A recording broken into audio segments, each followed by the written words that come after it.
మహిమ కలిగిన మా కన్న తండ్రి,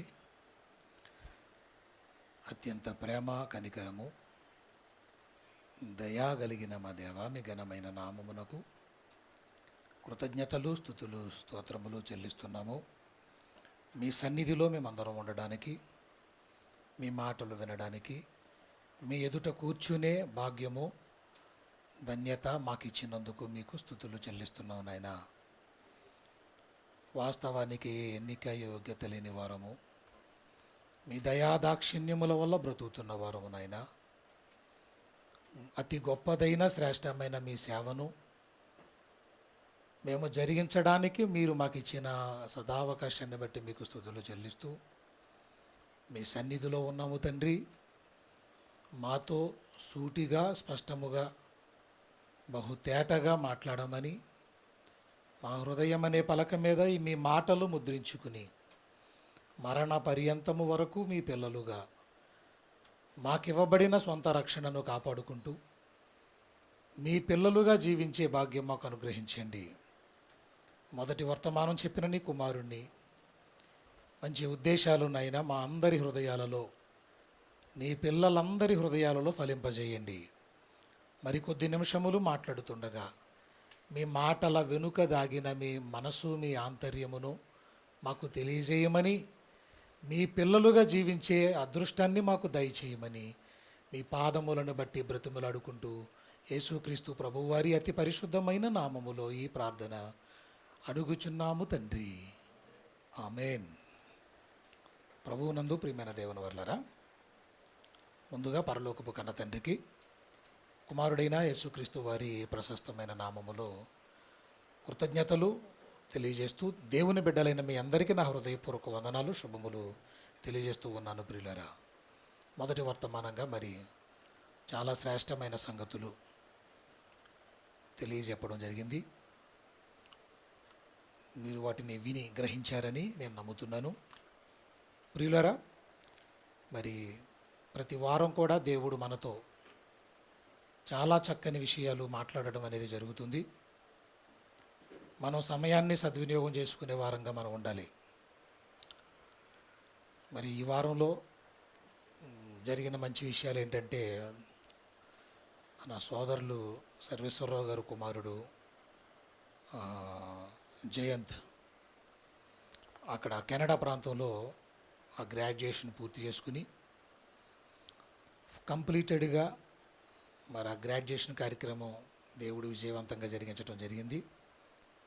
అందును బట్టి కుమారుని కొరకు కూడా మనం ప్రార్థన చేయాలి. అదేవిధంగా ప్రియ తమ్ముడు ఫ్రాన్సిస్ సౌదీ అరేబియా దేశంలో మన కవిటిం అనే ప్రాంతం నుంచి వెళ్ళి ఉద్యోగం నిమిత్తం వెళ్ళి మరి ఆ ప్రాంతాలలో పరిచర్యను జరిగిస్తూ దేవుని పక్షాన మరి నిలబడుతూ ఉన్న తమ్ముడు కూడా నిన్నటి దినమున ఇండియాకి రావడం జరిగింది.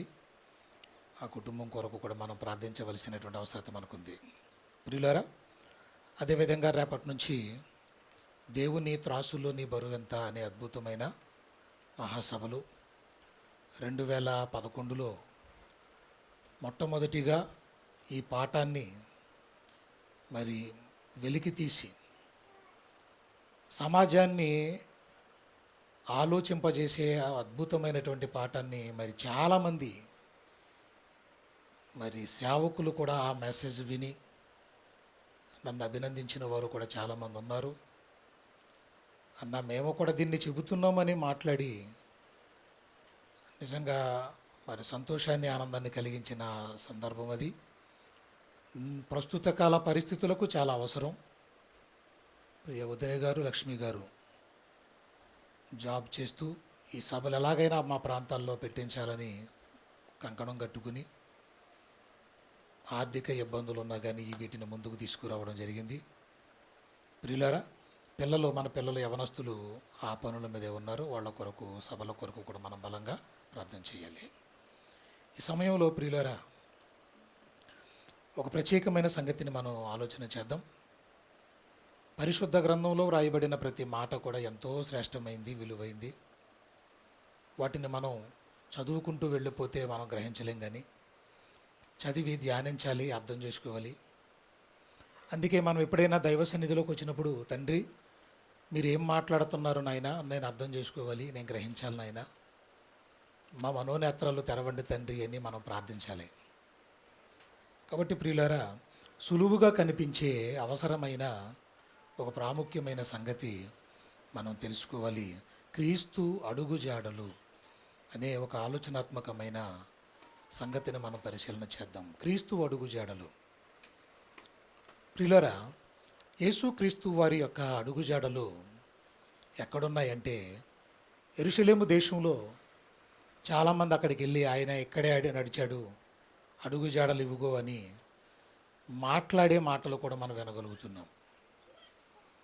అంటే ఆయన ఫుట్ ప్రింట్స్ అన్నమాట, కాళ్ళు ముద్రలు ఉన్నాయని, అలాగే చాలామంది చాలా వాటి గురించి చెప్పడం మనం వింటూ ఉంటాం.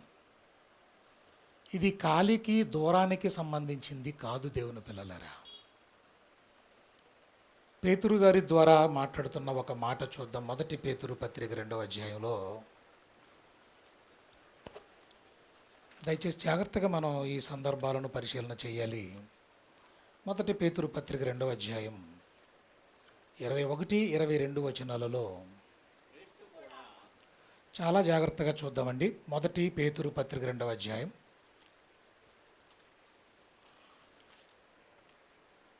21, 22 వచనాలలో క్రీస్తు కూడా అన్నాడు చూడండి. క్రీస్తు కూడా మీ కొరకు బాధపడి, అంటే యేసుక్రీస్తు ఎవరి కొరకు బాధపడ్డారు?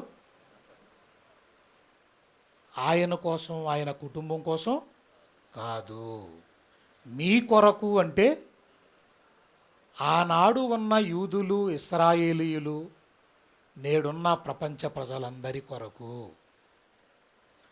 ఆయన చేసిన త్యాగం, అనుభవించిన శ్రమలు ఎప్పుడు మర్చిపోకూడదండి మనం. అప్పుడప్పుడు గుర్తు చేసుకోవడానికి మన బంధువు కాదు, మన స్నేహితుడిగా ఆయన్ని, ఇహలోక స్నేహితుడిగా మనం భావించకూడదు ఆయన్ని. ఇహలోక బంధువులుగా, ఇహలోక స్నేహితులుగా మనం భావించకూడదు, అప్పుడప్పుడు గుర్తు చేసుకోవడానికి.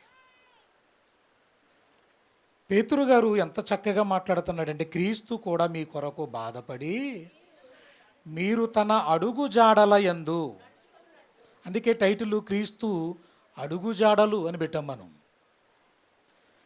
మీరు తన అడుగు జాడల యందు నడుచుకొనున్నట్లు మీకు మాదిరి ఉంచిపోయాను. చూసారా ప్రియులారా, మాదిరి అంటే యేసుక్రీస్తు ప్రభువారు, నేను మీ కొరకు మరణించాను, సమాధి చేయబడ్డాను, సజీవుడినై తిరిగి లేచాను, మీ పాపముల కొరకు నేను ఇన్ని చేశాను, మీ రక్షణ కొరకు. మీరేం చేయాలంటే నా అడుగు జాడల యందు నడుచుకోవాలి. ఇది యేసు ప్రభు వారి యొక్క కోరిక, తండ్రి అయిన దేవుని యొక్క ప్రణాళిక. కాబట్టి ఇంకా మనం చదువుదాము. చాలా ఇంపార్టెంట్ విషయం అండి ఇది. ముందే అనుకున్నాం మనం, ఏదో చదువుకుని ముందుకెళ్ళిపోయేది కాదు ఇది. ఆలోచించాలి, పరిశీలించాలి, ధ్యానించాలి. క్రీస్తు కూడా మీ కొరకు బాధపడ్డాడు, మీరు తన అడుగు జాడల యందు నడుచుకున్నట్లు. ఎందుకు బాధపడ్డాడైనా? మీరు తన అడుగు జాడల యందు నడుచుకున్నట్లు మీకు మాదిరి ఉంచిపోయాను. రోల్ మోడల్ ఎవరండి? యేసుక్రీస్తు. ప్రపంచంలో ఉన్న అందరికీ రోల్ మోడల్ ఎవరంటే యేసుక్రీస్తు. ఇందులో ఎలాంటి సందేహం లేదు ప్రియులారా. నాకు పలానా వ్యక్తి రోల్ మోడల్ అండి, నాకు పలానా మనిషి రోల్ మోడల్ అండి అంటే, రోల్ మోడల్ అంటే మాదిరి. ప్రతి మనిషికి ఇన్స్పైర్ ఎవరై ఉండాలి అంటే యేసుక్రీస్తు ప్రభువు. ఆయనే ప్రభావవంతుడై ఉండాలి మన మీద. మనుషుల్ని మాదిరిగా పెట్టుకోవద్దు ఎప్పుడూని. సినిమా యాక్టర్లను, నాయకులను, లోకంలో ఉన్న ఎవ్వరు మీకు మాదిరిగా ఉండొద్దు. ఎలాంటి ప్రయోజనం బొత్తిగా మనకుండదు. అని చెప్పి ఏమంటున్నాడంటే ఆయన పాపము చేయలేదు. మాదిరి, ఇదంతా మాదిరి. మనలాంటి పాప శరీరాకారమే. యేసుప్రభు వారి శరీరం ఎలాంటిది? స్పెషల్ శరీరమా? స్పెషల్ శరీరం అయితే సిలువ మరణం వేస్తే మనం ఒప్పుకుంటాం ఏంటి? అందులో మనం ఏమన్నా అంగీకరించడానికి ఏమన్నా ఉందేంటి? మనలాంటి శరీరం అయింది, మనలాంటి రక్తమాంసములవి ఆయనవి. కానీ మనలాగా మాత్రం పాపానికి లోబడిపోలేదండి ఆయన. ఇంకా చదువుదాం. ఆయన ఏ పాపము చేయలేదు, ఆయన నోట ఏ కపటము కనబడలేదు. బా, ఎంత బాగున్నాడు చూసారా! రోల్ మోడల్ అండి ఆయన. చిన్న మచ్చుకైనా పాపం కనబడదట, మచ్చ కనబడదట. ఆయన నోట కూడా కపటం ఉండదంటండి. ఎంత గొప్ప వ్యక్తి అండి ఆయన. ఆయన దూషింపబడి బదులు దూషింపలేదు. నేర్చుకోవాలి ఇవన్నీ. ఆయన్ని చాలామంది దూషించారు, కానీ ఆయన ఎవరిని దూషించలేదు. ఎక్కడన్నా దూషించాడండి? ఇప్పటికీ దూషిస్తున్నారు ఆయన్ని. అది భరించలేక మన వాళ్ళు కూడా దూషిస్తున్నారు. ఈరోజు చాలామంది లోకంలో తిరుగుతున్న వాళ్ళు కూడా యేసు ప్రభు వారి గురించి మాట్లాడుతున్నారు. చాలామంది మాట్లాడుతున్నారు. ఆ మాటలు వింటుంటే బాధగా ఉంది. ఒక విధంగా చూస్తుంటే క్రైస్తవులు చేసే పనులను బట్టే కదా వాటిని తీసుకుని మాట్లాడుతున్నారు వాళ్ళు. ఈరోజు ఎంత అవమానకరంగా మిమ్మును బట్టే కదా నా నామము అన్యజనుల మధ్య దూషించబడుతుంది. నోరు విప్పి మాట్లాడితే అది దూషణ పాలు అవ్వకూడదండి. దేవునికి మహిమ తేవాలి ఆ మాట, మనుషులకు ప్రయోజనం అవ్వాలి ఆ మాట, సైతానుగాడికి గుచ్చుకోవాలి ఆ మాట. కాబట్టి దేవుని పిల్లలారా, నేటి దినాలలో క్రైస్తవ ప్రపంచాన్ని డిస్టర్బ్ చేసేసాడు సైతాను. మీ మీ మీ యొక్క మాదిరి ఎవరో? Who is your role model?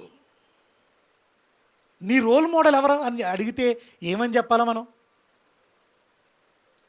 నేను గాంధీ గారి మార్గంలోనే నడుస్తానండి, ఆయన సిద్ధాంతాలను అనుసరిస్తానండి అన్న వాళ్ళు కూడా ఉన్నారు. గాంధేయవాదులు అంటారు వాళ్ళని.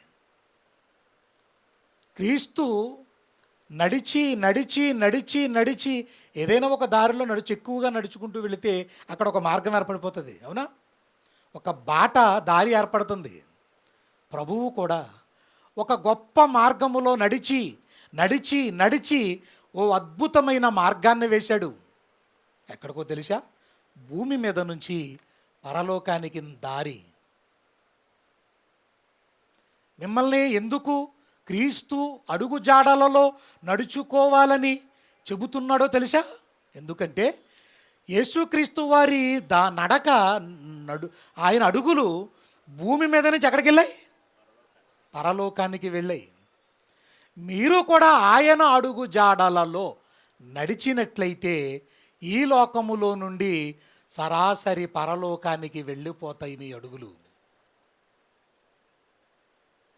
దేవుని పిల్లలారా, ఇంకా ఆయన గురించి చెప్తున్నాడు. ఆయన దూషించబడి బదులు దూషింపలేదు, ఆయన శ్రమ పెట్టబడి బెదిరింపక న్యాయముగా తీర్పు తీర్చు దేవునికి తన్ను తాను అప్పగించుకొనెను. మనము పాపముల విషయమై చనిపోయి నీతి విషయమై జీవించున్నట్లు ఆయన తానే తన శరీరమందు మన పాపములను మ్రాను మీద మోసుకొనెను. ఆయన పొందిన గాయముల చేత మీరు స్వస్థత నొందితిరి. మీరు గొర్రెల వలె దారి తప్పిపోతిరి, కానీ ఇప్పుడు మీ ఆత్మల కాపరియు అధ్యక్షుడైన ఆయన వైపుకు మళ్ళీ ఉన్నారు. ప్రియమైన దేవుని పిల్లలారా, ఆత్మీయ జీవితంలో ఆకలి తీర్చే ఆత్మీయమైన జీవాహారము మనకిచ్చిన ఈ పరిశుద్ధ గ్రంథం. ప్రియులరా, ఇది ఆత్మీయమైన జీవితానికి ఆకలిని తీర్చే జీవాహారం ఇది. కాబట్టి పేతురు గారు చెప్పినటువంటి ఈ మాటలు మనం ఆలోచిస్తుంటే మనకు దేవుడిచ్చిన మహాభాగ్యం ఏంటంటేనండి, యేసుక్రీస్తు వారి అడుగు జాడల్లో నడుచుకునే భాగ్యం మనకిచ్చాడు. ప్రియమైన దేవుని పిల్లలారా, ప్రతిరోజు ఉద్యోగానికి వెళ్తాం, ప్రతిరోజు ఏదో పనికి వెళ్తాం, ప్రతిరోజు ఎక్కడో ఒక చోటకి మనం వెళతాం. మీ అడుగులు కదులుతున్నాయి, మీ అడుగు జాడలు కదులుతున్నాయి. కానీ ఇవన్నీ శరీర సంబంధమైనవి. మరి ఆత్మ సంబంధమైన జీవితానికి మీ అడుగులు, మీ అడుగు జాడలు ఎటువైపు వెళుతున్నాయో అన్నది తప్పనిసరిగా ప్రశ్నించుకోవాలి. ప్రియమైన దేవుని పిల్లలారా, ఉదయం లేచిన దగ్గర నుంచి మనం అడుగులు వేస్తామా లేదు చెప్పండి? దేనికి వేస్తున్నాం అడుగులు? శరీరం కోసం వేస్తున్నామా, పరలోకం కోసం వేస్తున్నామా? 7 రోజులు ఇంచుమించుగా 12 గంటలు కష్టపడుతూ ఆలోచిస్తూ శరీరాల కొరకు ఇంతగా ప్రయాసపడే మనం, ఇంతగా అడుగులు వేసుకుంటూ వెళ్ళే మనం బ్రతుకుతున్నాం. మనం పరలోకానికి వెళ్ళాల్సిన ఆత్మ గురించి ఎన్ని అడుగులు పడుతున్నాయి? అదే ప్రభువు బైబిల్ గ్రంథంలో క్రీస్తు అడుగు జాడలు ఉన్నాయి. బైబిల్ గ్రంథంలో అవి వెతికి పట్టుకోవాలి మనం.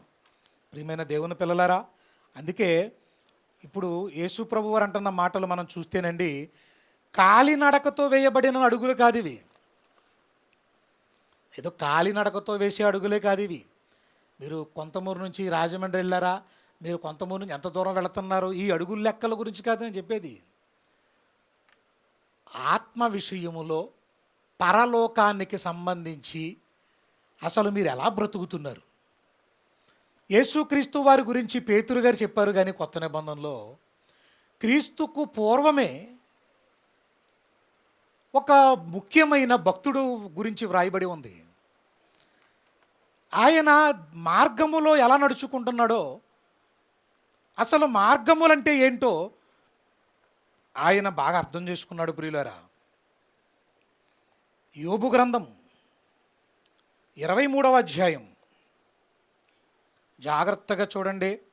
ప్రతి ఆదివారం కూడా అద్భుతమైన మన హృదయాలకు, మన భక్తి జీవితానికి అవసరమైన మెసేజ్లు వింటున్నాం. మనం నోటికి ఏది వస్తుంటే చెప్పుకోవడం లేదు, ఏదో టీవీల్లో వార్తలు చెప్పుకోవడం లేదు, మనం సమాజంలో ఉన్న న్యూస్లు మాట్లాడుకోవడం లేదు. మనం శుద్ధమైన పరిశుద్ధమైన వాక్యాన్ని వింటున్నాం.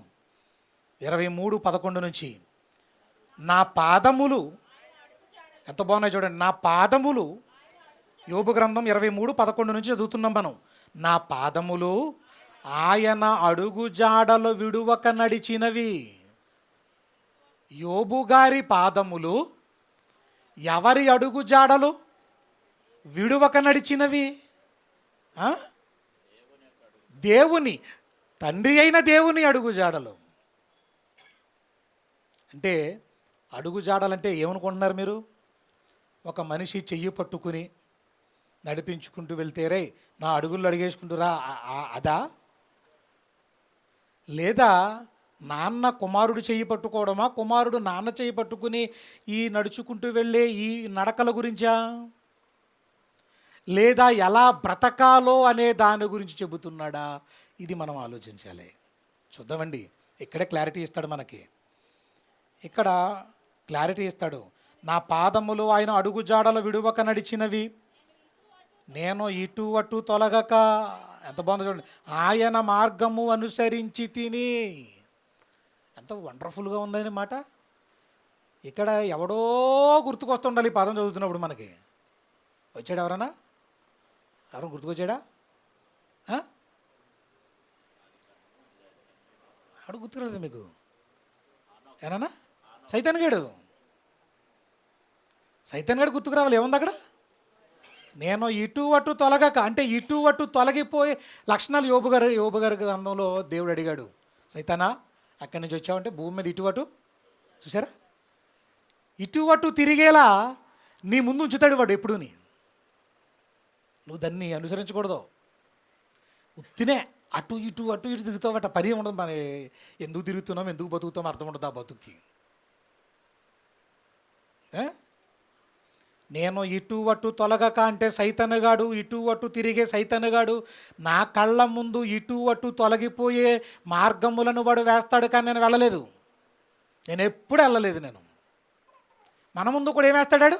ఇటు తిరుగు, అటు తిరుగు, ఇటు తిరుగు, అటు తిరుగు, చివరికి ఎటో పో అని చెప్తుంది. కానీ మనం తిరగకూడదు. అది నేను ఇటు అటు తొలగక ఆయన మార్గము అనుసరించి తిని ఆయన చూడండి ఎంత బాగుందో, ఆయన పెదవుల ఆజ్ఞను నేను విడిచి తిరగలేదు. అంటే మా అడుగు జాడలలో నడవటం అంటే అర్థం ఏంటి చెప్పాడు యోబు గారు ఇక్కడ? చెప్పాడా? ఏం చెప్పాడు? ఆయన పెదవుల ఆజ్ఞను, ఆయన దేవుని పెదవుల ఆజ్ఞను నేను విడిచి తిరగలేదు. అంటే దేవుని మాటలను విడిచిపెట్టి తిరగలేదు, దేవుని మాటలను విడిచిపెట్టకుండా తిరిగాను. అది అడుగు జాడలలో బ్రతకటం.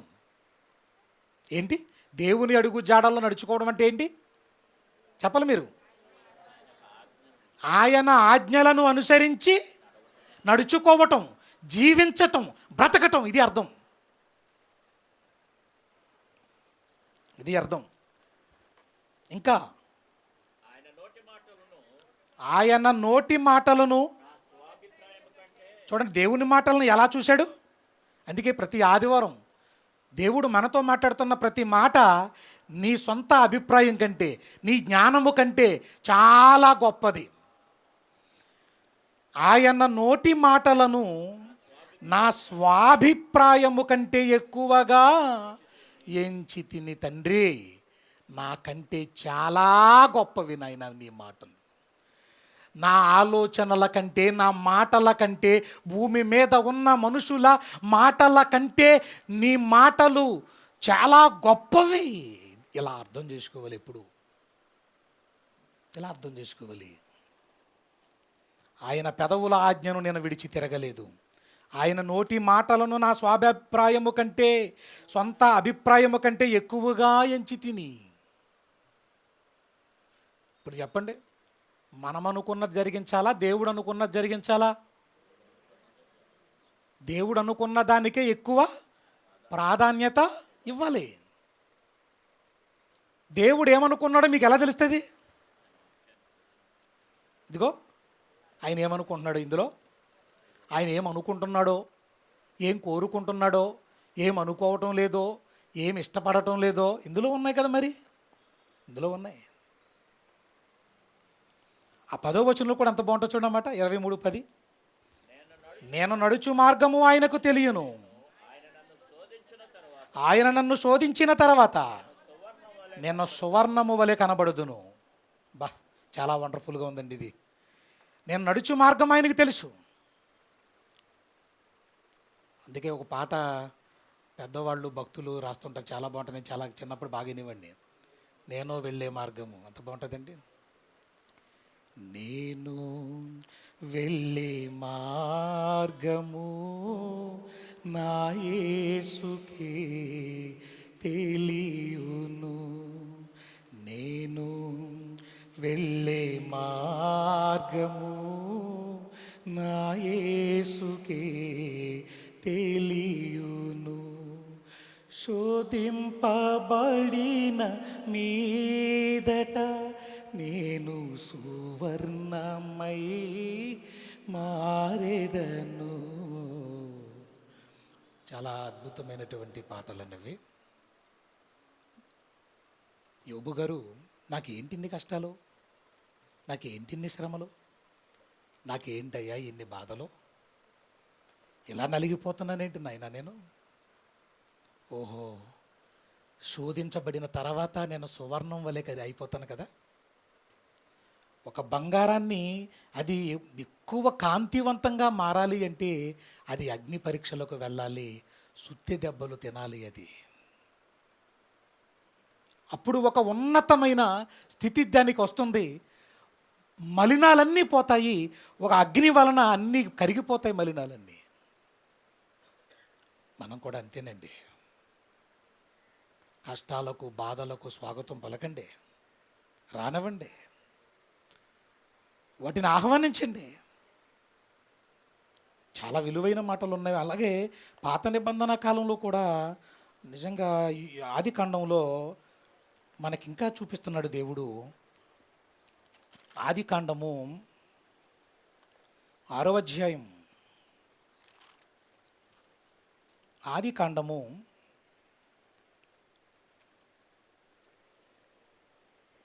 ఆది కాండము నోవాహు గారి గురించి ఉంటుంది కదండి. ఆది కాండము 6వ అధ్యాయం 9.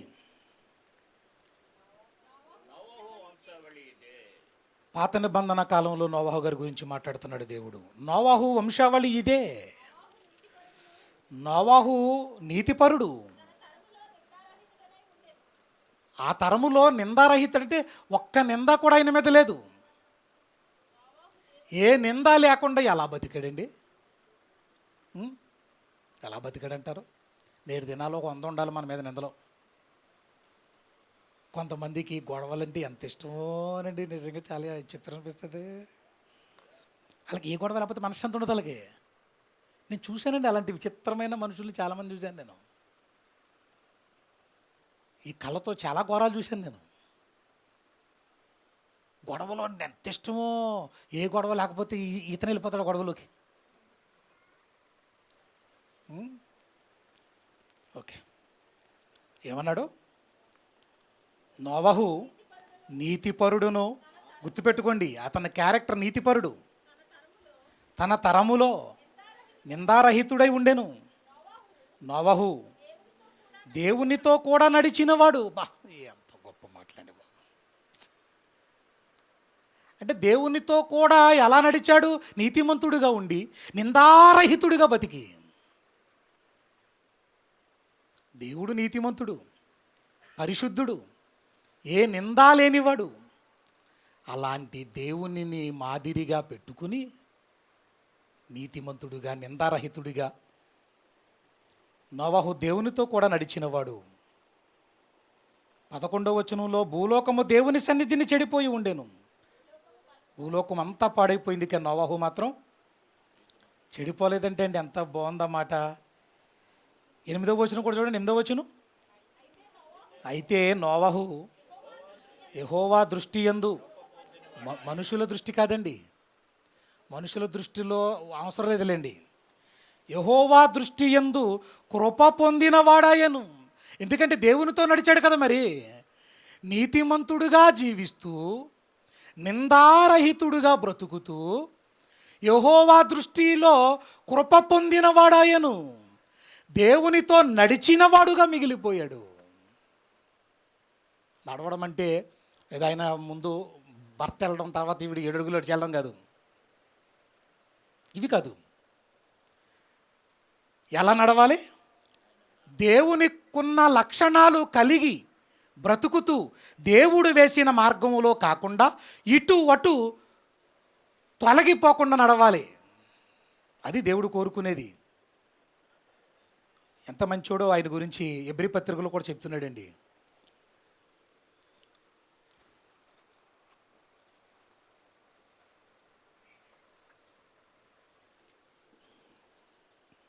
పదకొండు 7, ఎబ్రీ పత్రిక 11వ అధ్యాయం 7వ వచనం.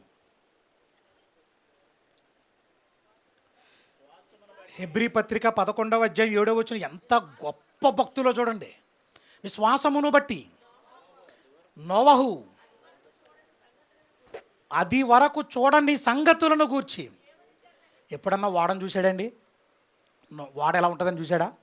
చూడలేదు. వాడ ఎలా ఉంటుందో తెలీదు. అదే చెప్తున్నాడు దేవుడు. ఎప్పుడు అది వరకు చూడని సంగతులను గూర్చి దేవుని చేత హెచ్చరించబడి భయము భక్తి గలవాడై ఎలా నడిచాడు? నీతిపరుడు, నిందారహితుడు, భయభక్తులు గలవాడు, దేవుని కృప పొందినవాడు,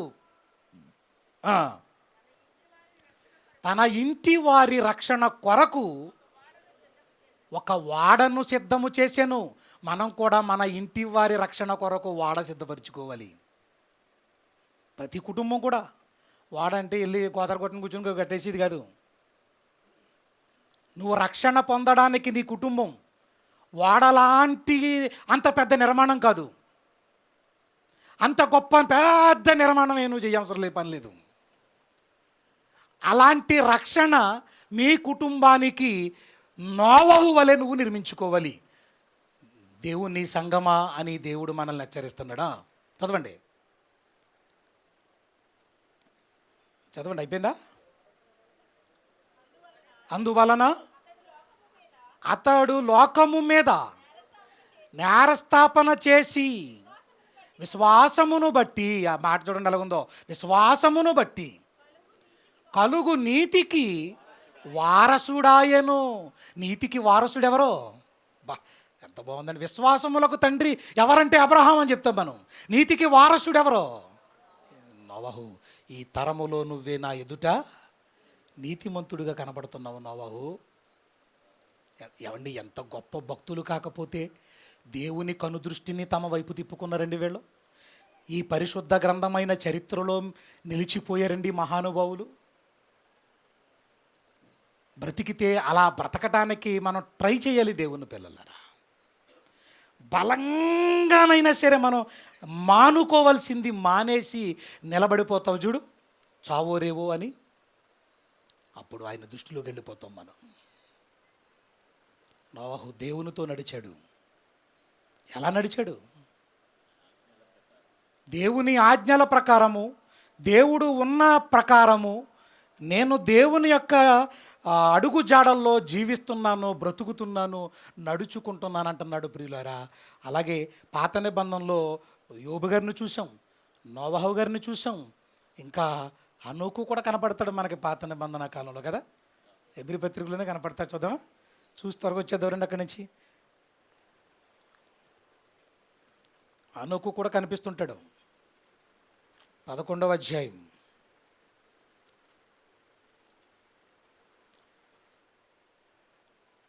ఎబ్రీ పత్రిక 11వ అధ్యాయం 5వ వచనం కదా. విశ్వాసమును బట్టి హనోకు మరణము చూడకుండానట్లు కొనుపోబడెను. అతడు కొనుపోబడక మునుపు దేవునికి ఇష్టుడై ఉండేనని సాక్ష్యం పొందెను. అక్కడే ఉంటుంది కదా మాట అది. కాబట్టి హానోకు ఆదికాండంలో ఉంటుందండి. అప్పుడు అతని టైం సరిపోదు మనకు ఆయన తీసుకోవడానికి. కాబట్టి ఏం చేస్తున్నాడంటే హానోకు కూడా దేవునితో నడిచిన ఉంటుంది, మనందరికి తెలిసిందే. దాని మీద ఒక లెసన్ చెప్పాలి. 5:24 5:24 హనోకు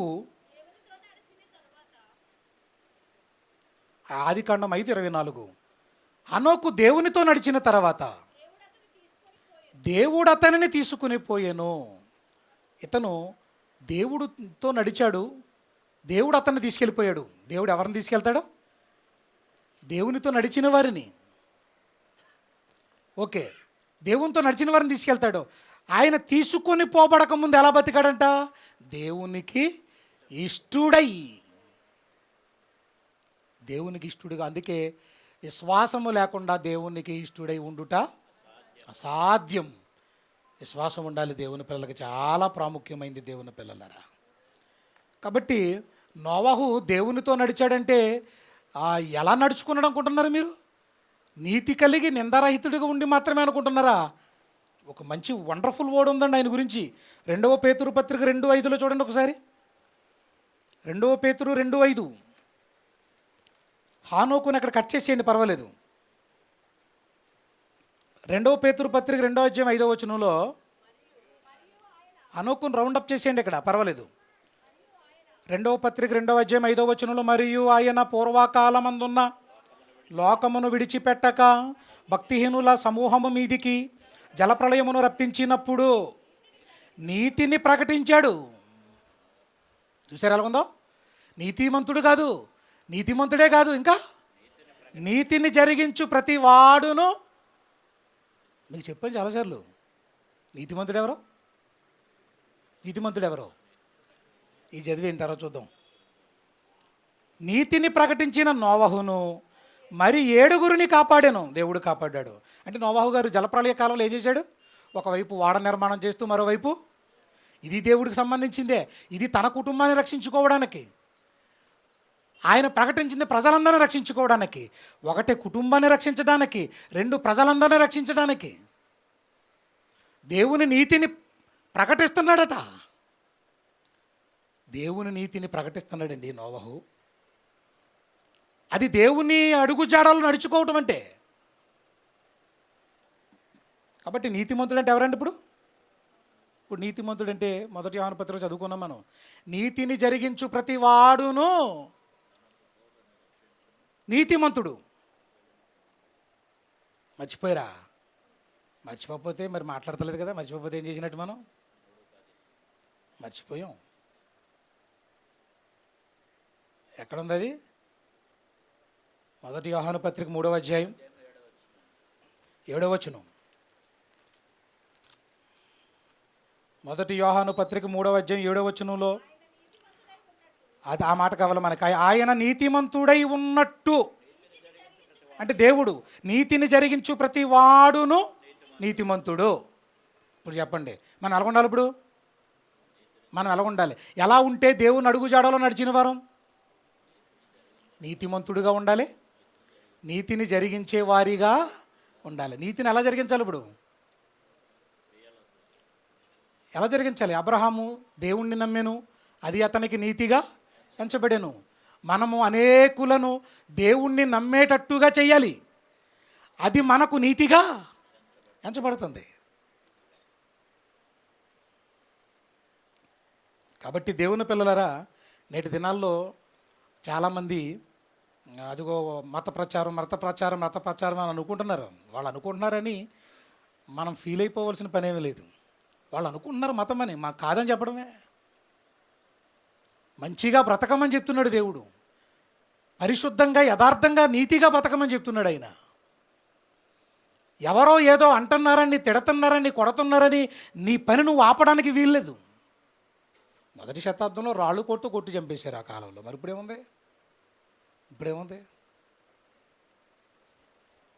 ఖచ్చితంగా ఎవరో ఒకరు దేవుణ్ణి అంటుంటే మన వాళ్ళు 10 మంది తగులుకుంటున్నారు. తగులుకుంటలేదా? ఖచ్చితంగా 10 మంది తగులుకుంటున్నారు.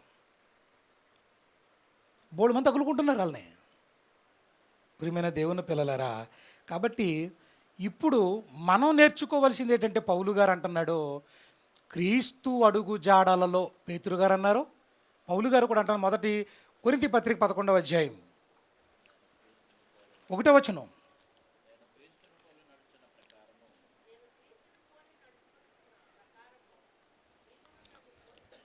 మొదటి కొరింథీ పత్రిక 11వ అధ్యాయం 1వ వచనంలో పౌలు గారు ఏమంటున్నారు చూద్దాం. ఇప్పుడు నేను క్రీస్తును పోలి నడుచుకున్న ప్రకారము మీరు నన్ను పోలి నడుచుకోవాలి. పౌలు గారు ఎవరిని పోలి నడుచుకుంటున్నాడండి? క్రీస్తును పోలి అంటే ఎలాగా? క్రీస్తు అడుగుజాడలలో,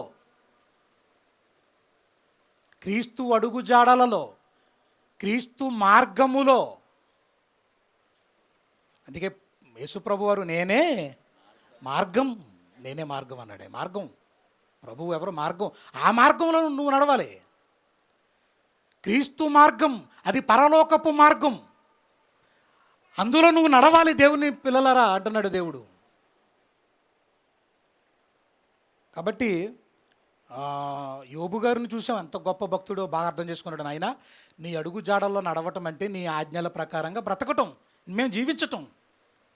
అంత గొప్ప భక్తుడు కనుకనే యోబు అనే భక్తుడి మీద గ్రంథమే వ్రాయబడి ఉంది. ప్రియులారా, సైతానుగాడే కోరుకున్నాడంటే యోబు గారు ఎంత భక్తుడో మనం అర్థం చేసుకోవాలి. అంటే సైతానుగాడు మనల్ని కోరుకుంటాడండి? ఎప్పుడన్నా మనల్ని కోరుకుంటాడంటారా? చెప్పాలి మీరు. అమ్మా, ఎవరిని కోరుకుంటాడు సైతానుగాడు? సైతానుగాడు అంటున్నాం, రెస్పెక్ట్ లేకుండా మాట్లాడుతున్నాం, బాధపడకూడదు మనం. పక్కన ఉంటాడు సైతానుగాడు. నేను నీకు నన్ను ఆడు ఈడంటావా, ఎందులో కొంత దూసేస్తున్నావు నిన్ను అనుకుంటుంది. ఎప్పుడు అనుకుంటుంది? వాడికి రెస్పెక్ట్ ఏంటంటే. కాబట్టి మనల్ని కోరుకుంటుందా? అపోస్తులను కోరుకుందంట. ఆదాము వాళ్ళని కోరుకుంది, యోబు గారిని కోరుకుంది.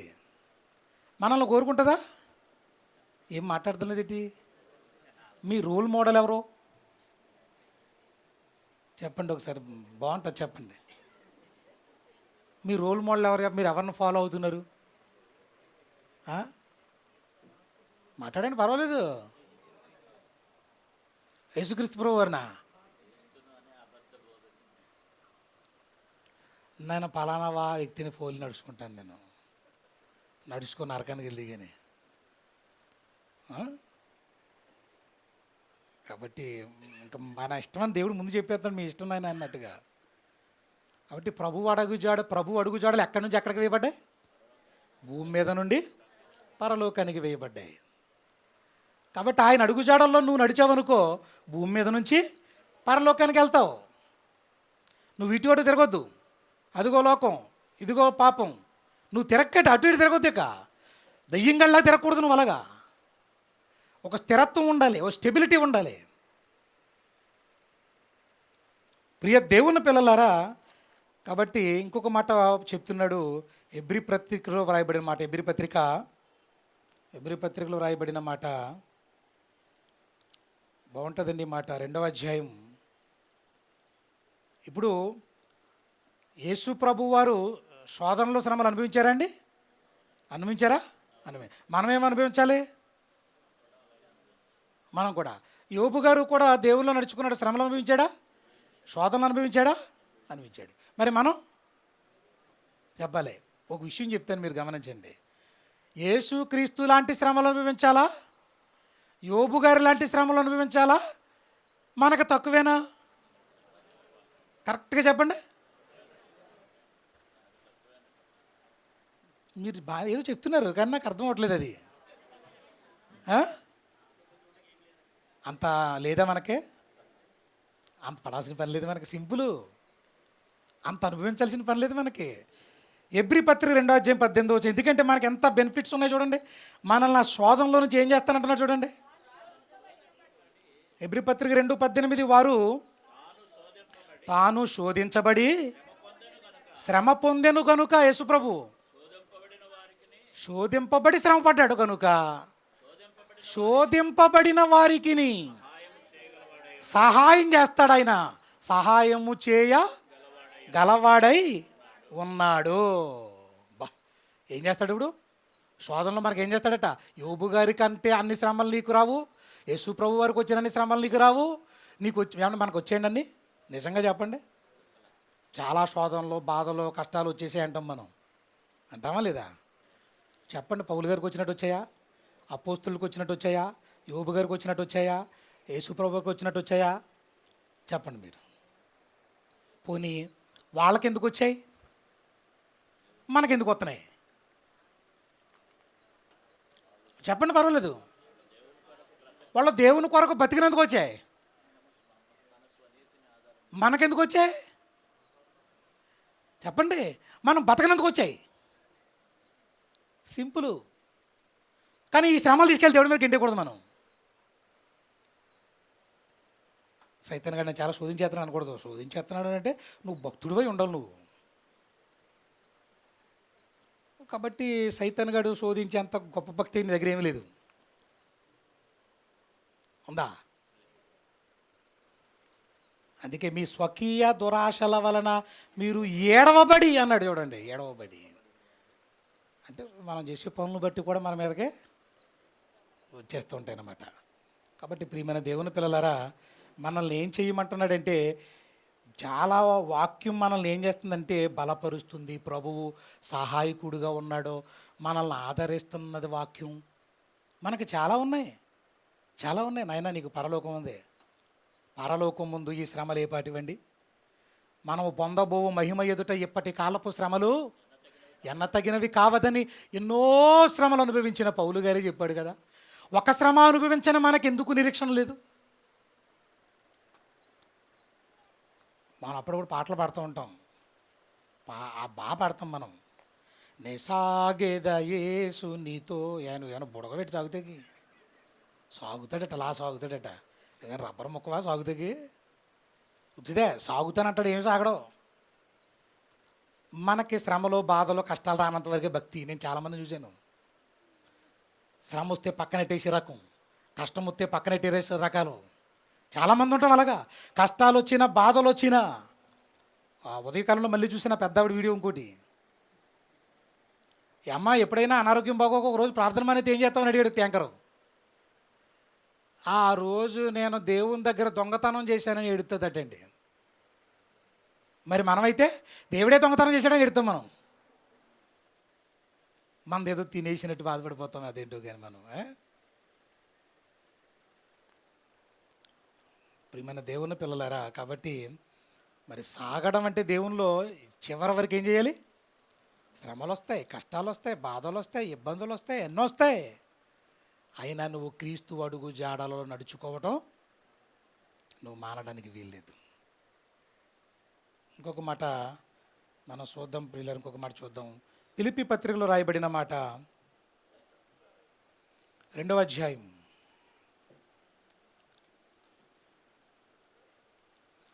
6-8 వచనాలు. ఫిలిప్పీ పత్రిక 2వ అధ్యాయం 6 నుంచి, ఆయన దేవుని స్వరూపము కలిగిన వాడయుండి దేవునితో సమానముగా ఉండుట విడిచిపెట్టకూడని భాగ్యమని ఎంచుకొనలేదు, కానీ మనుషుని పోలికగా పుట్టి దాసుని స్వరూపము ధరించుకుని తన్ను తానే రిక్తునిగా చేసుకొనెను.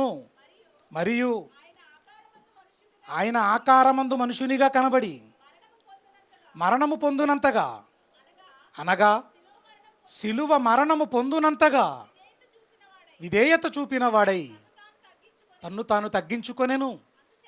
అందుచేత ఇక్కడ వరకు చూస్తే ఎన్ని శ్రమలు అనుభవించాడండి ఆయన, ఎన్ని కష్టాలు అనుభవించాడండి. కాబట్టి మరణాన్ని జయించాడు, సైతానుని జయించాడు, శరీరాన్ని జయించాడు, లోకాన్ని జయించాడు. మనం ఏం జయించగలుగుతున్నాం ఈరోజు? అందుకే యేసుప్రభు వారి జీవితంలోనండి శ్రమలు వచ్చినా ఆనందంగా స్వీకరించాడు ఆయన. ఒకరోజు ఆయన్ని పట్టుకోవడానికి వచ్చిన సందర్భం మనందరికీ తెలుసు. మత్తయి సువార్త 26వ అధ్యాయంలో 52-53 వచనాలలో 54 వరకు చదివేద్దాం. మత్తయి సువార్త 26వ అధ్యాయము 52 నుంచి, యేసు మీ కత్తి తిరిగి వరలో పెట్టుము, కత్తి పట్టుకుని వారందరూ కత్తి చేతనే నశింతురు.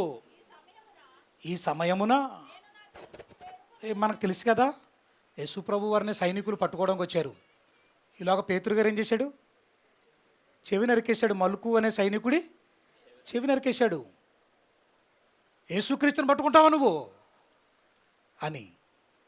అప్పుడు ప్రభు అన్న మాటలు ఇవి: ఈ సమయమున నేను నా తండ్రిని వేడుకొనలేననియు, వేడుకొనిన ఎడల ఆయన 12 సేనా వ్యూహముల కంటే ఎక్కువ మంది దూతలను ఇప్పుడే నాకు పంపుడనియు నువ్వు అనుకునుచున్నావా? నేను వేడుకొనిన ఎడల ఇలాగూ జరగవలెనను లేఖనము ఎలాగూ నెరవేరునని అతనితో చెప్పాను. ఎంత అద్భుతమండి! ఎన్ని శ్రమలు వచ్చి పడిపోతున్నా, కష్టాలు వస్తున్నా, మరణకరమైన పరిస్థితులు వస్తున్నా, ప్రభువు లేఖనాలను మాత్రం జ్ఞాపకం చేసుకోవడం మర్చిపోవటం లేదు. ఆయన తండ్రి శరీరంలో ఉన్నాయన, నా వల్ల కావటం లేదయ్యా, అందరిలాంటి శరీరాన్నే ఇచ్చావు, భరించలేకపోతున్నాను ఆయన, ఈసారికి మాత్రం కొంచెం విడిచిపెట్టి అన్నాడు అనుకోండి, 12 సేనా వ్యూహముల కంటే ఎక్కువ మంది దేవదూతలను తండ్రి పంపగలడు. ఒక్కొక్క సేనా వ్యూహము అంటే 6,000, 12 × 6,000 72,000. 72,000 కంటే ఎక్కువ దేవదూతలను పంపించగలడు నా తండ్రి. పేతురు, నువ్వేమనుకుంటున్నావు? ఏదో శ్రమలు వచ్చాయని, కష్టాలు వచ్చాయని, బాధలు వచ్చాయని అండి, వాటిని తొలగించే శక్తి, పవర్ కలిగిన యేసు ప్రభు వారు శ్రమ పడడానికి ఇష్టపడ్డాడు, కష్టపడ్డాడండి ఆయన. మనకి విలువ తెలియదు. మనకి శ్రమలు రాగానే తండ్రి అంటున్నాం మనం, నా వల్ల కాదు నాయన అంటున్నాం మనం. ఈ స్థాయిలోకి మనం ఎప్పుడు వెళ్తామో ప్రియమైన దేవుని పిల్లలారా, ఈ స్థాయికి మనం ఎప్పుడు వెళ్తామో. నిజంగా ఈ రిక్తునిగా చేసుకున్నాడట, ఏమీ లేకుండా అయిపోయాడట. నాకేమీ వద్దు ఈ లోకంలో, శ్రమలు కావాలి, నిందలు కావాలి, బాధలు కావాలి, సిలువ కావాలి. ప్రియ దేవుని పిల్లలారా, కాబట్టి నిజంగా ఒక దూత సామర్థ్యం ఎంత గొప్పదో మనందరికీ తెలిసండి. ఒక దూత ఏం చేయగలదు, దానికి ఉన్న శక్తి ఏంటి తెలుసండి. ఒక మాట చూద్దాం, యెషయా గ్రంథంలో ఒక మాట చూద్దాం ప్రియులారా. ఒక దూత ఎంత పవర్ కలిగిందో చూద్దాం. యెషయా గ్రంథము 37వ అధ్యాయంలో 36వ వచనం.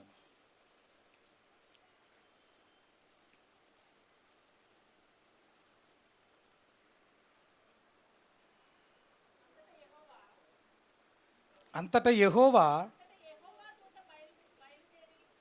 యెహోవా దూత బయలుదేరి అష్షూరు వారి దండుపేటలో 185,000 మందిని మొత్తేను. అంటే ఒక దేవదూత ఎంతమందిని చంపేసింది? 185,000 మందిని చంపేసిందంటే, ఒక దేవదూత ఎంతమందిని చంపేసిందంటే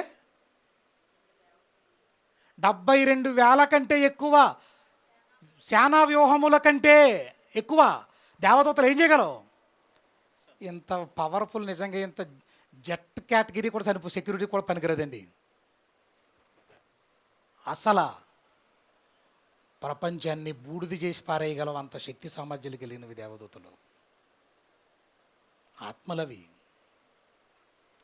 ఇంత ప్రొటెక్షన్ నాకు ఉంది కానీ నేను అడగను. నేను ఇంత ప్రొటెక్షన్ నాకున్నా నేను అడగను.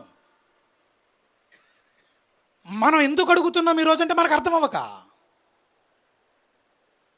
అది ఈ క్షణమే ఆన్ ది స్పాట్ అంటున్నాడు. ఇప్పుడే నేను అడిగితే వెంటనే వచ్చేస్తాయి అంటున్నాడు యేసు ప్రభు. కానీ నేను అడగను అంటున్నాడు ప్రియులారా. కాబట్టి యేసు ప్రభు వారు ఇంకొక మాట ఆయన గురించి మాట్లాడుతున్న మాట చూద్దాం. హెబ్రీ పత్రిక 5వ అధ్యాయం 7 నుంచి 8 వచనాలు.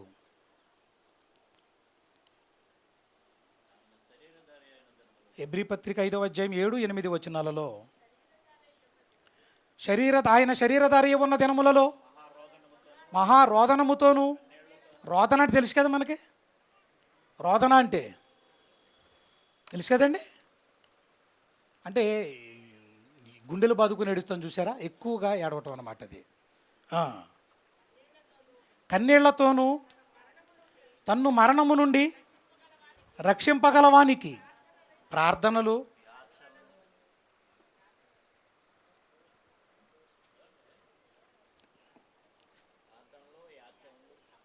సమర్పించి భయభక్తులు కలిగి ఉన్నందున ఆయన అంగీకరించబడ్డాడు. ఆయన కుమారుడై ఉండియు, అదండి విషయం, తాను పొందిన శ్రమల వల్ల విధేయత నేర్చుకున్నాడు. శ్రమల వల్ల ఏమి నేర్చుకున్నాడు? విధేయత. మనం కూడా శ్రమల వల్ల ఏమి నేర్చుకోవాలి? శ్రమలు రాగానే ఏమి నేర్చుకోవాలి? విధేయత నేర్చుకోవాలి. కానీ ఏమి నేర్చుకుంటాం మనం? దేవుని సన్నిధికి దూరం అవడం నేర్చుకుంటాం, దేవునికి విరోధంగా మాట్లాడడం నేర్చుకుంటాం, సాటి సహోదరులు ఎవడు నన్ను ఆదుకోవడం లేదని విరోధంగా మాట్లాడడం నేర్చుకుంటాం మనం. కాబట్టి ప్రియమైన దేవుని పిల్లలారా, మనం ఫాలో అవ్వాల్సింది ఏంటి చెప్పండి? ఏది ఫాలో అవ్వాలి మనం? భక్తిహీనతలో ఉన్నప్పుడే ప్రాణాలు పెట్టాడు మన కొరకు. కాబట్టి భక్తి కలిగిన జీవితంలో ఉంటే నీ కొరకు సహాయకుడిగా ఉంటానంటున్నాడు. ఎన్ని బెనిఫిట్స్ ఉన్నాయో చూసారా? భక్తిహీనుడిగా ఉన్నావని ప్రాణం పెట్టాడు. నువ్వు భక్తి కలిగిన వాడుగా ఉండి శ్రమలు అనుభవిస్తుంటే నీకు సహాయం చేస్తానంటున్నాడు. ఎంత గొప్ప భాగ్యవంతులు మనం, ఎంత ధన్యులు మనం. క్రీస్తుని పోలి నడుచుకున్న పౌలు గారి జీవితంలోనండి చాలా ఆశ్చర్యకరమైన సంగతులు ఉన్నాయి ప్రియులారా. చూడండి ఏమున్నాయి ఒకసారి చూడండి. 2వ కొరింథీ పత్రిక 4వ అధ్యాయంలో త్వరగా చూడండి. 10-11.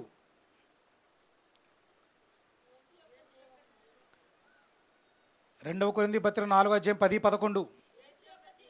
యేసు క్రీస్తు యొక్క జీవము నా శరీరమందు ప్రత్యక్షపరచబడాలి. ఎంత తేటగా చెప్తున్నాడు అండి.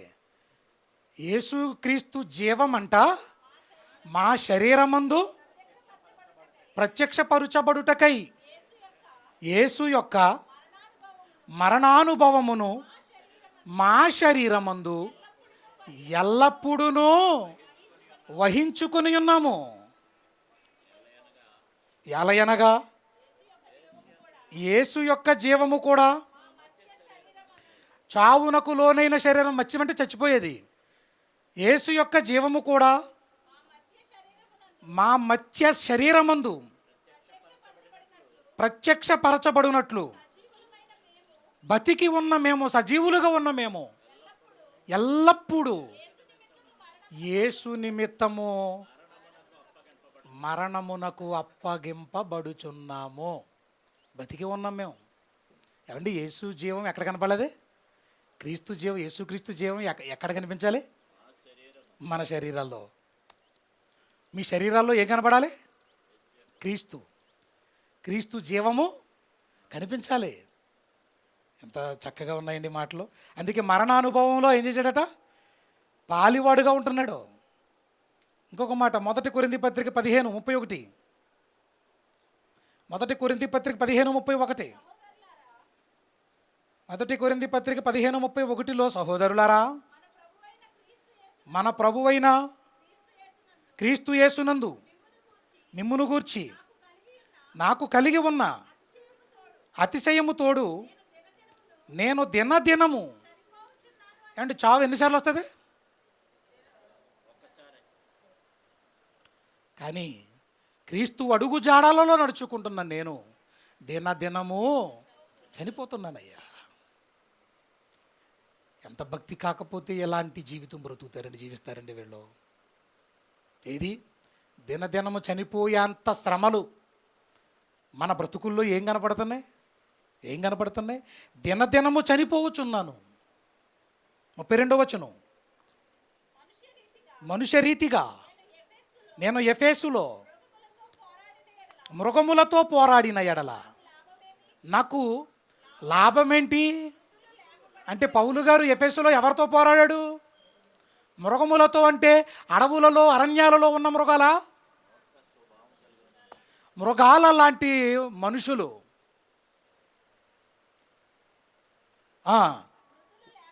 వారితో పోరాడితే ఏంటి లాభం? ఇప్పుడు చాలామంది మృగాల్లా ప్రవర్తిస్తున్నారండి. ప్రతి ఒక్కడో యేసుక్రీస్తుని గురించి మాట్లాడడమే, ప్రతి ఒక్కడు బైబిల్ గురించి మాట్లాడడమే.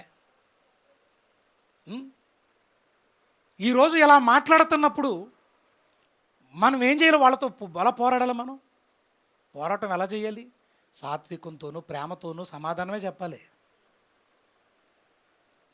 చాలా దారుణంగా మార్చేశారు క్రైస్తవ కుక్కల చించిన విస్తరలాగా. వీళ్ళందరూ చాలా పాపాన్ని మూటగట్టుకుంటున్నారు తెలుసా మీకు? నవ్వులు పాలు చేసేసారు క్రైస్తవ్యాన్ని. దేవుని పిల్లలారా, కాబట్టి ఇక్కడ అంటున్నాడు, మృతులు ఏమాత్రము లేపబడిన ఎడల రేపు చనిపోవుదుము కనుక తిందము తాగుదము మోసపోకుడు అంటున్నాడు. చూడండి ప్రియులారా, ఈ మాట ఎందుకు మాట్లాడుతున్నాడంటే, మృగములతో మృగాలతో ఏమైనా పోరాడడం లేదు నేను. మనుషులు ఎలా ఉన్నారంటే, తోడేళ్ల మధ్యకు గొర్రె పిల్లను పంపినట్టుగా మేమున్నాం. ఈరోజు మేమున్నాం. ప్రభువు చెప్పాడు, అపోస్తలులు బతికారు, మనుషులు తోడేళ్లులా మారారు. క్రైస్తవుడు గొర్రె పిల్లలాగా ఏమవుతాడు?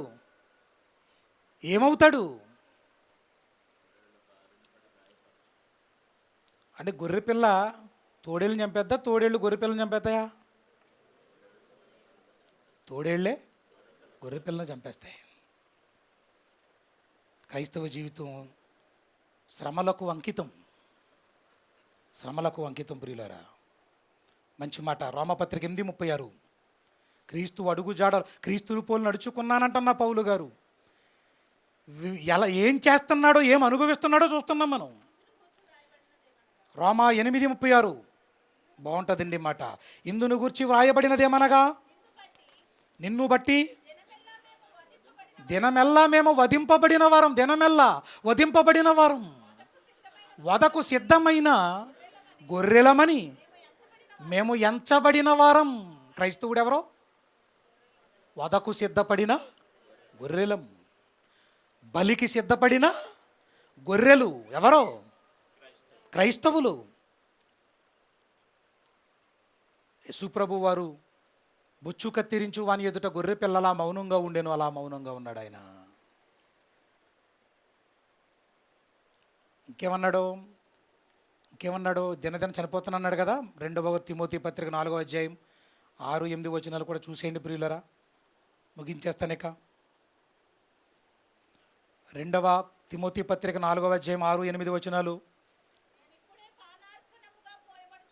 నేను ఇప్పుడే ఆన్ ద స్పాట్, ఇప్పుడే పానార్పణముగా పోయబడుచున్నాను.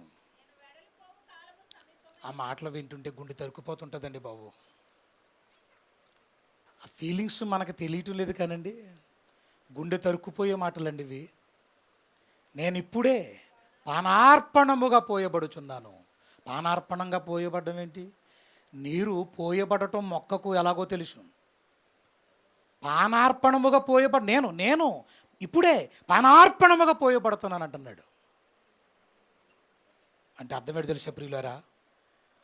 నన్ను నేనే, నా ప్రాణాన్ని బలిగా ఇచ్చేస్తున్నాను.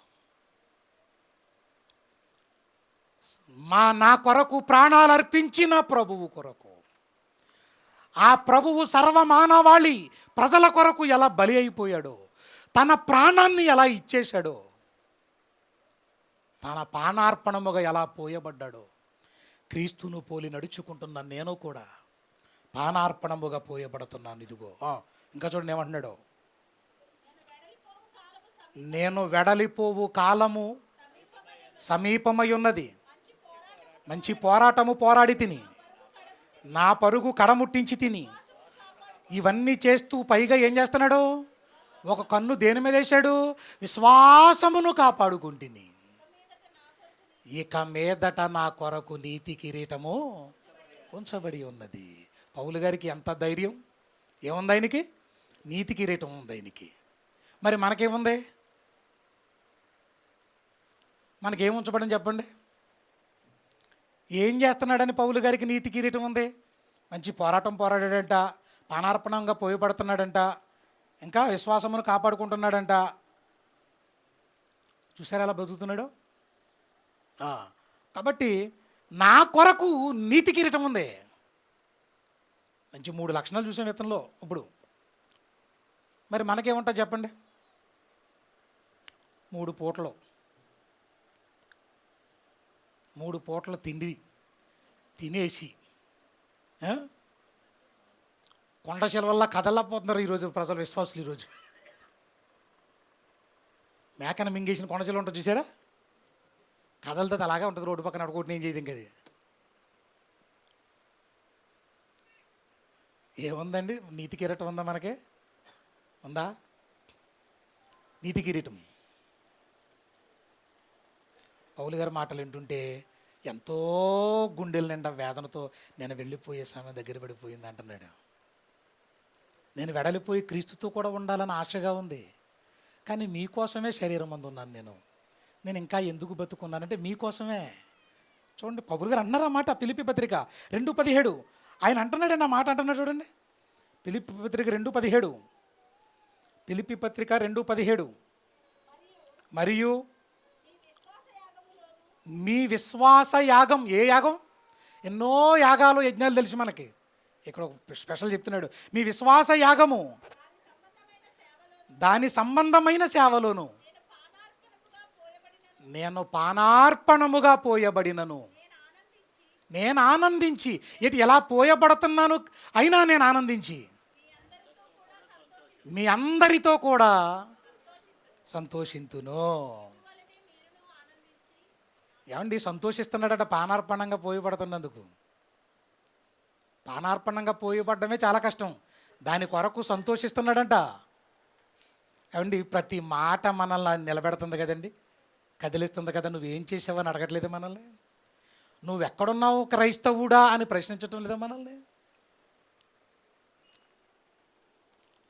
చూడండి పౌలు గారు ఎప్పుడు కూడా వాని తోటి సోదరులను ఎలా కాపాడాలన్న ఆలోచనతోనే ఉన్నాడు ఎప్పుడు.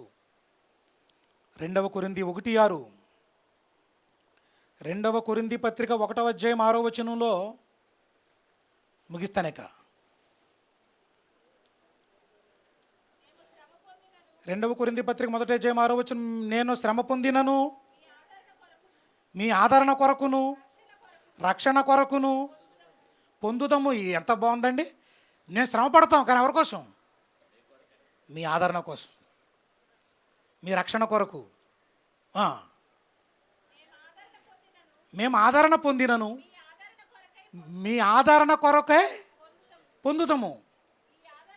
ఈ ఆదరణ మేము కూడా పొందుచున్నట్టి ఆ శ్రమలను ఓపికతో సహించుటకు కార్యసాధకమై ఉన్నది. మీరు శ్రమలలో ఎలాగూ పాలివారై ఉన్నారో అలాగే ఆదరణలోనూ పాలివారై ఉన్నారని ఎరుగుదుము. కనుక ఇంకొక మాట మనం చూద్దాం ప్రియులారా. రోమపత్రిక 9వ అధ్యాయం మొదటి 3 వచనాలు చూసుకుని ముగించుకుందాం. రోమపత్రిక 9వ అధ్యాయం మొదటి 3 వచనాలు చూడండి, ఎంత బాగుంది మాట. 2 కొరింథీ పత్రిక క్షమించండి, రోమపత్రిక 9వ అధ్యాయం మొదటి 3 వచనాలు. పౌలు గారికి బహు దుఃఖం ఉందంట. ఎందుకు? పౌలు గారికి బహు దుఃఖం అంటండి. దుఃఖం కాదు, బహు దుఃఖం. ఎందుకు చెప్పాలి? మన పరిస్థితులు బాగోకపోతే దుఃఖం వస్తుంది మనకి కదా. ఎప్పుడైనా దుఃఖం వచ్చిందా మీకు? ఎప్పుడైనా ఎప్పుడు ఏడుపు రాలేదా మీకు? వస్తుంది. ఎందుకు వచ్చింది? పలానా కారణం అని చెప్తాం. మన కారణాలు ఉంటాయి ఏడవడానికి. ఉంటాయి ఉండవా? ఉంటాయా? నాకు బహు దుఃఖమును నా హృదయములో మానని వేదనయు కలవు. ఏంటండి బాబు బహు దుఃఖమంట, మానని వేదన? ఏముంది పౌలుకి? క్రీస్తునందు నిజమే చెప్పుచున్నాను, అబద్ధం ఆడుటలేదు. అంటే చాలామంది అబద్ధాలు ఆడతారు. చాలామంది అబద్ధాలు ఆడేస్తుంటారు. పరిశుద్ధాత్మయందు నా మనస్సాక్షి నాతో కూడా సాక్ష్యం ఇచ్చుచున్నది. సాధ్యమైన ఎడల అదిగోండి, అది చూడండి, దేహ సంబంధులకు శరీర సంబంధులకు నా సహోదరుల కొరకు నేను క్రీస్తు నుండి వేరై శాపగ్రస్తుడనై ఉండగోరుదును. నిజంగా దేనికోసమండి? దేని కొరకు? నా తోటి వారు, నా దేహ సంబంధులు రక్షణ పొందాలి వాళ్ళు. లేదంటే నేను శాపగ్రస్తుడిని అయిపోతాను. నేను నా వారిని కాపాడకపోతే నేను శాపగ్రస్తుడిని అయిపోతాను. నాకు బహు దుఃఖం ఉంది వారి గురించి మారలేదని. ఎంతో మానని వేదన ఉంది వాళ్ళు రక్షణ పొందటం లేదని. క్రీస్తుని పోలి నడుచుకుంటున్న పౌలు ఎలా నడుచుకుంటున్నాడో మనం చూసాం ప్రియమైన దేవుని పిల్లలారా. మరి మనం ఎలా పోలి నడుచుకుంటున్నామో ఒక్కసారి మీరు ఆలోచించండి. మనం ఎలా పోలి నడుచుకుంటున్నాం క్రీస్తుని? ఒక్కసారి మీరు గమనించండి ప్రియ దేవుని పిల్లలారా. చివరికి ఇంకొక మాట చూద్దామండి. చివరిగా రోమపత్రిక 5వ అధ్యాయం 9-10 వచనాలు. కాబట్టి ఆయన రక్తము వలన ఇప్పుడు నీతిమంతులుగా తీర్చబడి మరింత నిశ్చయముగా ఆయన ద్వారా ఉగ్రత నుండి రక్షింపబడుదుము. యాలయనగా శత్రువులమై ఉండగా ఆయన కుమారుని మరణము ద్వారా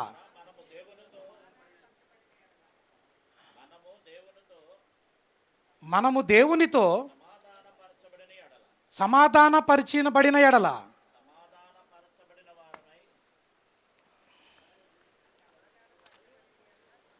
అంతది వచ్చిన చెప్పాను.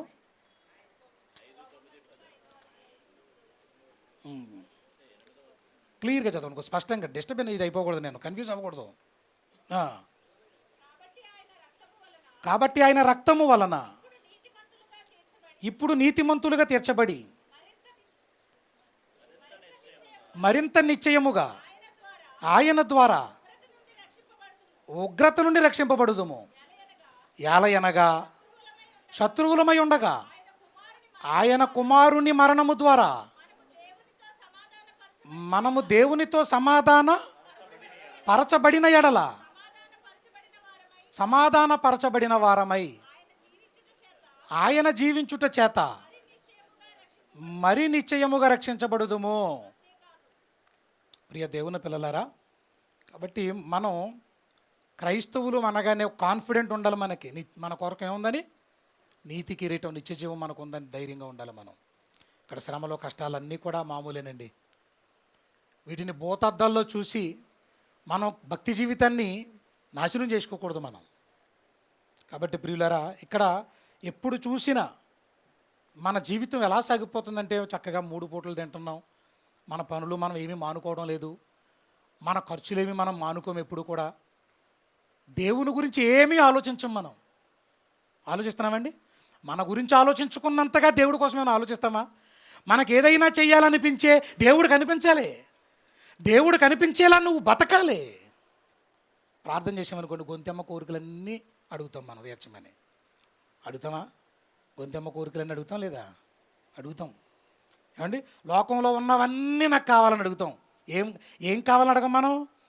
పరలోకం కావాలి, పరిశుద్ధత కావాలి, నీతి కావాలి, యథార్థత కావాలి, రక్షణ కావాలి, ప్రేమ కావాలి, ప్రభువా బుద్ధి కావాలి. ఇలాంటి ఎప్పుడు మనం ఇప్పుడు లోకంలో ఉన్నవన్నీ నాకు కావాలి ప్రభువా, ఏది ఇచ్చినా వద్దన్న ప్రభువా, పరలోకం తప్ప అన్నీ కావాలి ప్రభువా, నువ్వు తప్ప అన్నీ కావాలి ప్రభువా. మన పనులు అలాగే ఉంటాయండి ఇప్పుడు. కాబట్టి ఒక మాటలో ఎంత ఆలోచన దాగి ఉందో పేతురు గారు చెప్పిన మాట మనం చూసాం.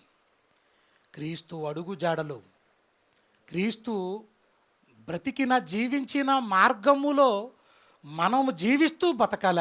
అది నడవటం అంటే, అది నడవటం అంటే. కాబట్టి ప్రియమైన దేవుని పిల్లలారా, ఈరోజు ఎంతమంది నడుస్తున్నాం? క్రీస్తు అడుగు జాడల్లో ఎంతమంది నడుస్తున్నాం? నడుస్తున్న వాళ్ళు చేతులు ఎత్తుదామా? యేసుక్రీస్తు అడుగు జాడల్లో నడుస్తున్నాము అన్న వాళ్ళు చేతులు ఎత్తుదామా? పర్లేదు, ఎత్తండి, పర్వాలేదు. అమ్మా నేను ఏమంటాను? అస్తమాలు ఏమంటాను? క్రీస్తు అడుగు జాడలో నడుస్తున్నామా లేదా? చేయొద్దండి, పర్వాలేదు. ఇదిగో నేను ఎత్తుతున్నాను, చెప్పండి. ఇప్పుడు మీరు ఎత్తున్నారా? లేకపోతే ధైర్యం చేయండి. మరి ఇంక ఎంతకాలం అలా చేద్దాం మనం? క్రీస్తు అడుగు జాడలు నడుస్తున్నామా, లేదంటే సైతాన్ గడు అడుగు జాడలు రెడీగా ఉన్నాయి?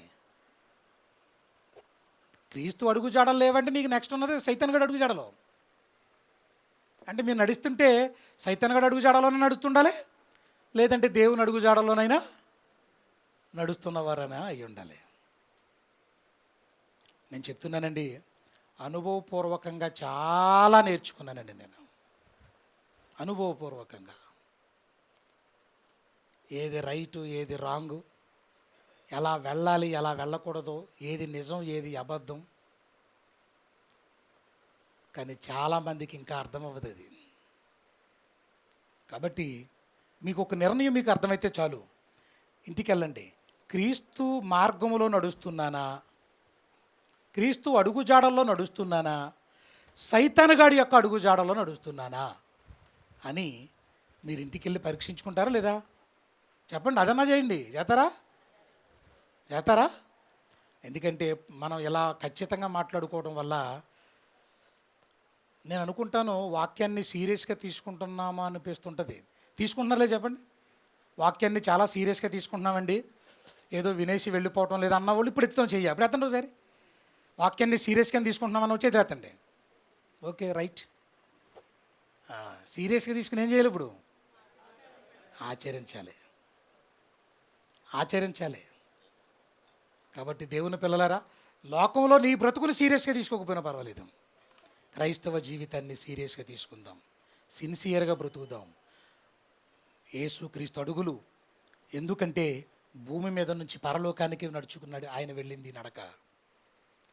ఇప్పుడు ఆ మార్గంలో నువ్వు నడువు. పరలోకానికి నీతో పాటు అనేకులను తీసుకుని వెళదాం. నామకార్థ వేషధారణ క్రైస్తవులుగా బతికి క్రీస్తులో బ్రతుకుతున్నానని ఒకవేళ మనం చెప్పుకుని తిరిగితే నువ్వు సాతాను యొక్క మార్గంలో ఉన్నవాడివే తప్ప, సైతానుగాడి యొక్క అడుగుజాడల్లో నడుస్తున్నవాడివే తప్ప, దేవుని క్రీస్తుని అడుగుజాడల్లో నడుస్తున్నవాడవైతే కాదు. ఆలోచించండి, గ్రహించండి, ప్రార్థన చేసుకుందాం. మహిమ కలిగిన మా కన్న తండ్రి, దయగలిగిన మా దేవా, మీ ఘనమైన నామమునకు కృతజ్ఞతలు తెలియజేస్తూ ఉన్నాము. ప్రతి వారము నాయన వాక్యమనే ఈ అద్దములో మమ్మును మేము మా ఆంతర్యమును పరీక్షించుకునే అవకాశాన్ని మీరు మాకు అనుగ్రహిస్తున్నారు. ఈ వాక్యం అనే అర్థంలో మా ఆత్మను, మా జీవితాన్ని పరీక్షించుకుని నామకార్థ క్రైస్తవుల వలె కాకుండా, వేషధారణ క్రైస్తవుల వలె కాకుండా నా తండ్రి నీ ప్రియమైన పిల్లలుగా జీవించే భాగ్యము ప్రసాదించండి నాయన.